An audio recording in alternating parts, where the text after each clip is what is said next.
Good morning and happy Monday. It is positive and productive with Lisa, and I'm actually being productive right now in my car on my way home. It was an early morning. And I'm glad you're here. If I'm being completely honest, which I always am, so I am, I was like, I'm really busy. I'm running behind schedule. I could just post a link to a YouTube video and it's not really a big deal. That would still be productive, right? But then I was like, or you could just do it from your car, which is ironic because the strategy I want to talk to you today about being productive is the 2-minute rule. So, I mean, although this takes a little more than 2 minutes, it kind of falls under the same category. So to back it up a little bit, I share productivity tips on Mondays, not because I'm the most productive human on earth, but because I've fought productivity in every manner possible and then have had to learn every strategy that I could to counteract my natural state. I used to be someone who preferred procrastination because the pressure of a deadline gave me the motivation I felt that I needed to get things done. And as I've progressed, really in my own recovery, but in life in general, what I've learned is motivation can come from a myriad sources, but also that motivation is not what you should rely on to get things done. It's habits and routines. Actually, if you're interested in this, there's a podcast with a man named James Clear and Sam Harris called the Making Sense Podcast. I highly recommend that episode because he talks a lot about behavior and habits. But again, that's not what I'm here for. I'm here to share a tip with you. So the tip is the 2-minute rule. Both David Allen and James Clear use this as a strategy in their own lives. And what it means is if anything takes 2 minutes or less, you do it immediately. Regardless of where you are, what's going on. If something comes across your radar and you're like, oh, I have to do that, and it's a 2-minute or less endeavor, do it immediately. When I'm thinking of examples where this comes to mind, for me, it's opening mail and sorting it. So I used to just take all my letters and put them in a basket. And then when I felt like I had time to sit through and read them and sift through like the bills and the spam and the stuff I had to reply to, then I would do it.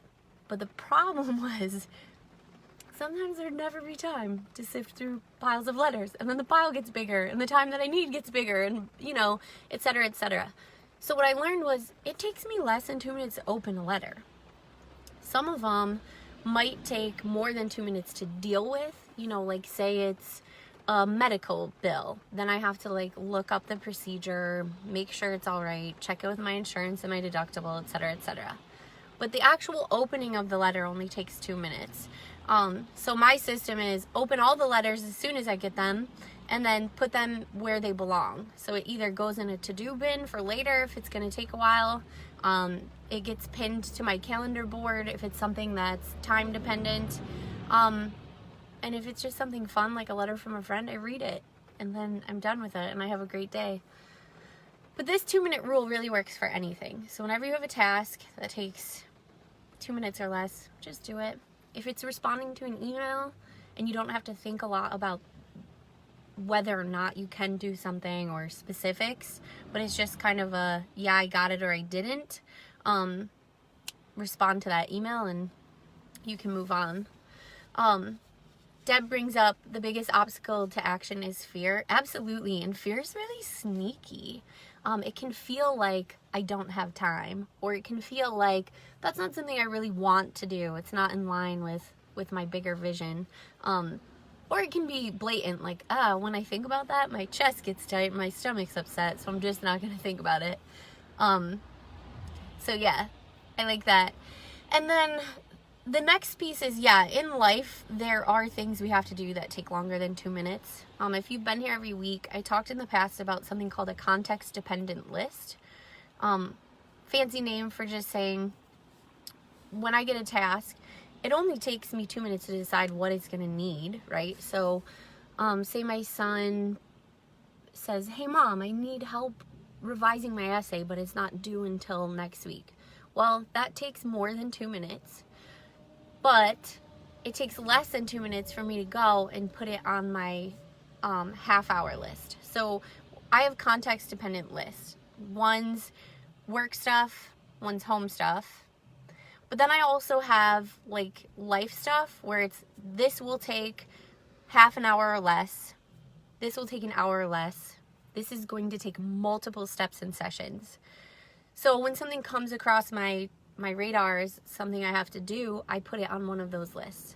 And then when I have extra time in my day, I can say, wow, I have a half hour, I've meditated, done some self-care, caught up on everything I need to do. What's on my half-hour list I can kind of chunk away at? So I guess it's 2 tips this Monday.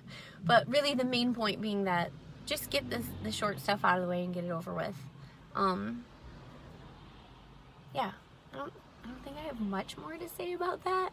I will, when I'm not on camera and like oddly scrolling on my phone, I will go back and post the link to the podcast. I think it's really helpful. But again, the names are Sam Harris and James Clear. Sam Harris is just kind of a thinker that I like. He's got a lot of ideas that I enjoy hearing him talk about. But James Clear talks specifically about behavior and habits. He wrote the book Atomic Habits, and he has a newsletter that comes out every Thursday. It's called the 3-2-1. 3 quotes, 2 ideas, and 1 question. So that's like a really quick to digest, easy read that I find really helpful. So if you're into that stuff, I highly recommend it.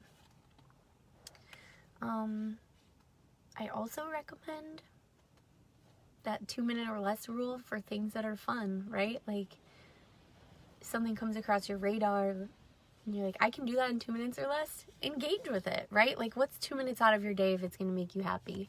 You know, you can meditate for 2 minutes. Yeah, it's not a 10-minute session or a 20-minute session, but 2 minutes is better than no minutes. So you can use it that way too. Anyways, any questions?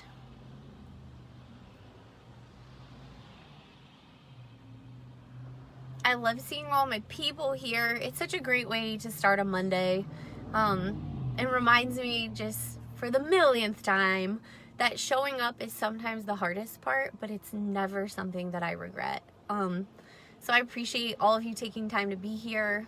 Hopefully something I said resonates with you and can impact your day in a positive way. But if you're anything like me, just being here makes my day better. This is a great way to start it. So I look forward to seeing you maybe one of my Facebook Live workouts. I do them 3 every day. Or maybe I'll catch you on one of the other Rockcovery members live feeds. I love to check those out too. Because we're all physically distant now. It's nice to catch up that way. Or maybe Sundays at my creative writing class. If you're looking to connect outside of Facebook Live, maybe get some help with your own recovery journey or support, we do have outreach engagement specialists. So you could always send a message, call the main line, email, mail at Rockcovery Fitness, and we could get you hooked up with them. I see Vinny says he's grateful for me doing this every Monday too. Same. I love my crew who shows up, and I look forward to hearing from you all the rest of the week. Have a good one. Remember, it takes 2 minutes or less. Get it done. Bye.